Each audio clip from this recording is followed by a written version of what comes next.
चाहती है कि यहाँ पर कैपिटल हिल रिपीट हो।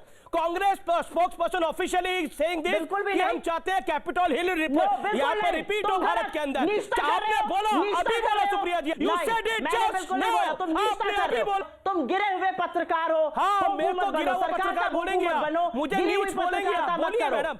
हमारे संविधान की धज्जियां जो सरकार उड़ा रही है उसको आत्ममंथन और चिंतन करने की जरूरत है। ये कौन सी हिंदी थी जो तुम्हें समझ में नहीं आई?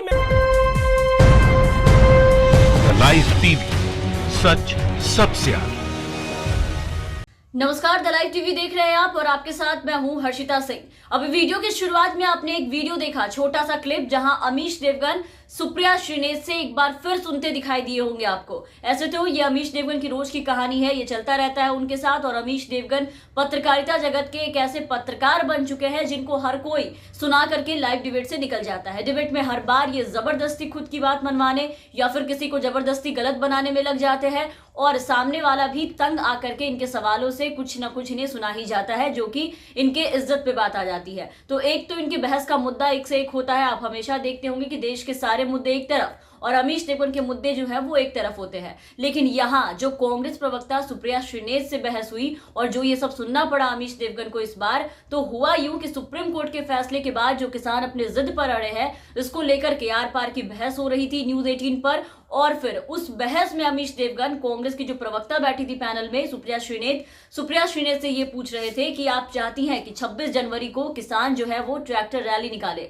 जो कि अमेरिका में हुआ, वो आप लोग यहाँ हमारे देश में करवाना चाहते हैं। जिसपे सुप्रिया श्रीनेत ने बड़ा सीधा सा जवाब दिया और इन्हें समझाया कि 26 जनवरी हमारा गणतंत्र दिवस है और सरकार जो हमारे संविधान की धज्जियां उड़ा रही है उसको आत्ममंथन और चिंतन करने की जरूरत है सरकार को। बस इतना ही कहा उन्होंने। लेकिन अमीश देवगन जिद पे आ गए और बहस करने लगे कि Congress spoke person officially saying this कि हम चाहते हैं कि यहाँ पे कैपिटल हिल रिपीट हो, यहाँ देश के अंदर जैसा अमेरिका में हुआ यहाँ भी हो।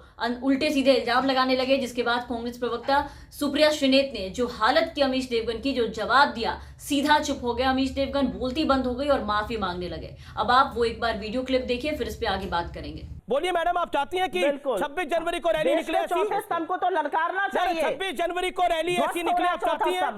26 जनवरी को हमारा गणतंत्र दिवस है, संविधान सुप्रीम है। संविधान की जो धज्जियां उड़ाने पर तुले हुए हैं उन लोगों को उस दिन विवेचना और आत्ममंथन करना चाहिए। और अगर वो आत्ममंथन किसान कराते हैं तो मुझे Congress spokes person officially saying this कि हम चाहते हैं कैपिटल हिल रिपोर्ट यहाँ पर रिपीट हो भारत के अंदर। आपने बोला, अभी बोला सुप्रिया जी, आपने अभी बोला, you said it just now, आपने अभी बोला कि हम चाहते हैं ऐसा हो जाए 26 जनवरी को। तुम निष्ठा कर रहे हो, तुम गिरे हुए पत्रकार हो। हाँ, मेरे को गिरा हुआ पत्रकार बोलेंगे, मुझे न्यूज़ बोलेंगे, बोलिए मैडम। मैंने बोला गणतंत्र दिवस है, गणतंत्र दिवस है। हमारे संविधान की धज्जियां जो सरकार उड़ा रही है उसको आत्ममंथन और चिंतन करने की जरूरत है।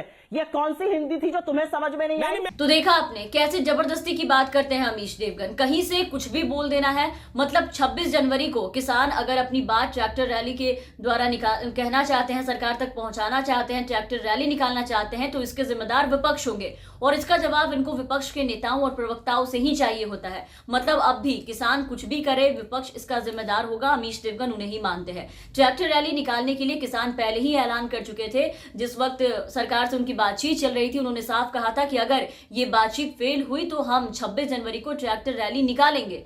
और विपक्षी पार्टियां जो है वो किसान आंदोलन का समर्थन पहले से करती आ रही हैं, हर कोई इनका समर्थन कर रहा है। आज कौन सा नया है? ये ऐलान कौन सा विपक्ष ने किया था? ये ऐलान खुद किसानों ने किया था कि हम ट्रैक्टर रैली 26 जनवरी को निकालेंगे। लेकिन नहीं, अमीश देवगन का जो काम है डिबेट में आए पैनलिस्ट से, जो विपक्ष की तरफ से आते हैं, उनसे जिस तरीके के सवाल करना, तो वो यहाँ बैठ करके यही कर रहे थे, जिसमें सुप्रिया श्रीनेत ने सुना दिया। और पहले भी कई दफा ये कांग्रेस प्रवक्ता सुप्रिया श्रीनेत हो या फिर पवन खेड़ा हो या फिर रोहन गुप्ता हो, ऐसे ही बहस हो चुके हैं और सुन भी चुके हैं, फिर भी आदतें वही है, सवाल वही होते हैं। तो कभी कभी तो ऐसा लगता है जैसे अमीश देवगन डिबेट तो कराते हैं लेकिन खुद इन्हें नहीं पता होता कि लोगों से सवाल क्या करना है। बस बेफालतू के सवाल करना है और बहस लगाने बैठ जाते हैं। आप बोलो कुछ लेकिन ये बात को बनाएंगे कुछ, घुमाएंगे कुछ। इन्हें बातें डिबेट में बस बीजेपी प्रवक्ताओं की समझ में आती है। संबित पात्रा हो गए, गौरव भाटिया हो गए, संजू वर्मा हो गई और भी जो बीजेपी के प्रवक्ता आते हैं, इनके हाँ में हाँ मिलाना ही इनका काम रह गया है। बस जो हालत बन गई है आज इनकी, राजीव त्यागी से ये शुरू हुआ था ये सिलसिला और आज हर कोई इन्हें बजाता हुआ दिखाई देता है, लाइव डिबेट में सुनाता हुआ दिखाई देता है। विपक्ष तो सुनते ही है, साथ ही जिस दिन बीजेपी के लोगों को बोलने नहीं देते या ज्यादा उनके बात काटने पे आते हैं तो वहां भी डिबेट में सुनना होता है इन्हें। बीते दिन आपने देखा कि संबित पात्रा किस तरीके से बौखला गए थे, सपा वालों से सिंगल फ्रेम पे बात करते हैं, हमसे बात करते हैं तो अनइंटरप्टेड हमें बोलने नहीं देते हैं, बात करने का मौका नहीं देते हैं, जब हमें बोलने नहीं दीजिएगा तो बीजेपी को मत बुलाया करे, इस तरीके से इन्हें सुना दिया जाता है। जबकि सबसे ज्यादा अगर डिबेट में कोई बोलता है खास करके न्यूज 18 में तो वो है संबित पात्रा। खैर, अमीश देवगन की पत्रकारिता यही हो गई है, जो हाल है इनका और जो आदतें हैं इनकी, इससे इनकी यही इमेज बन के रह गई है और सबसे सुनना लाइव डिबेट में इनका जैसे काम सा हो गया है। तो फिलहाल के लिए इस वीडियो में बस इतना ही। आप बने रहे हमारे साथ। अगर आपने अब तक हमारे चैनल को सब्सक्राइब नहीं किया है तो जरूर सब्सक्राइब कर दे, साथ ही बेल आइकन जरूर दबाएं ताकि हमारी हर अपडेट्स आप तक पहुंचती रहे। और अगर आप हमारे ये वीडियो हमारे फेसबुक पेज पर देख रहे हैं तो हमारे फेसबुक पेज को जरूर फॉलो कर ले। धन्यवाद। लाइव टीवी, सच सबसे आगे।